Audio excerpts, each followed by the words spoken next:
There's only one way to go, and that is increase the rate of productivity growth. And if you don't do that, millions and millions and millions are going to starve. You're going to have unrest in countries all over the globe. Our four founding members really feel like they have a responsibility. They have some knowledge, they have some experience, and they hope we can attract others to join us in this really colossal effort. By 2050, 9 billion people will inhabit the Earth, and agriculture will be challenged to provide the necessary food, feed, fiber, and energy to meet the world's needs. Constraints on our planet's land, water, and habitats are tightening. Yet there is a critical need to protect these resources for future generations. The Global Harvest Initiative, a public-private partnership of agribusinesses and nonprofit organizations, believes that, while great, the challenge of meeting the world's needs is achievable. Key to meeting this challenge is knowing where agricultural productivity stands today and where it must be tomorrow and in the future.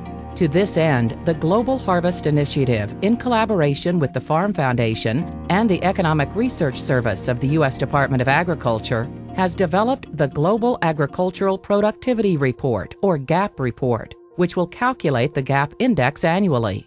This report will detail our current agricultural growth, the level of growth necessary to meet the 2050 goals, and the yearly achievements or shortfalls to judge our global agricultural progress.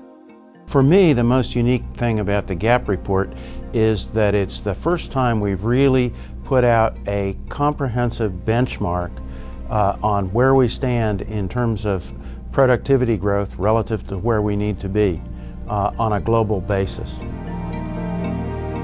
The challenges are really threefold. First, we have to be able to raise global output to meet this doubling of demand that we anticipate over the next 40 years. Second, we need to do it in an environmentally sustainable way without drawing down on natural resources. And third, we really need to make sure that people who don't have access to food, the poor, do. And that third challenge really will require raising productivity growth in regions of the world that aren't growing now and that are very low levels. First launched at the 2010 World Food Prize in Des Moines, Iowa, the GAP report and the GAP index will be released each year to provide updated benchmarks and prescriptive actions to help strategically increase the rate of agricultural productivity growth in selective regions of the world. Total factor productivity is an important term that defines output as it compares resources and inputs used. What's interesting is if we go back and look at agricultural growth, the increase in real production of agricultural crops and commodities over the last 40 years, really since 1970.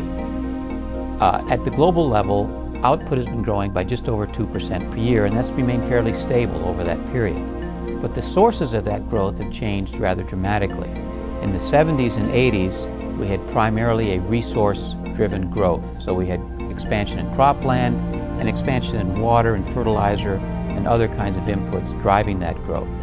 But since 1990, it's this efficiency improvement, this total factor productivity, has really become the dominant source of growth in global agricultural output. So there's relatively less pressure being put on raising agricultural resources because we're getting basically more efficient use out of existing resources. You know, the real issue is how do you increase productivity growth? Simply put, how do you grow 2 blades of grass where one once grew using the same amount of water, land, and other inputs? I think the most important contribution that the GAP report can make at this point is to call everyone's attention to the need to take immediate action to begin to raise our rates of productivity growth in agriculture.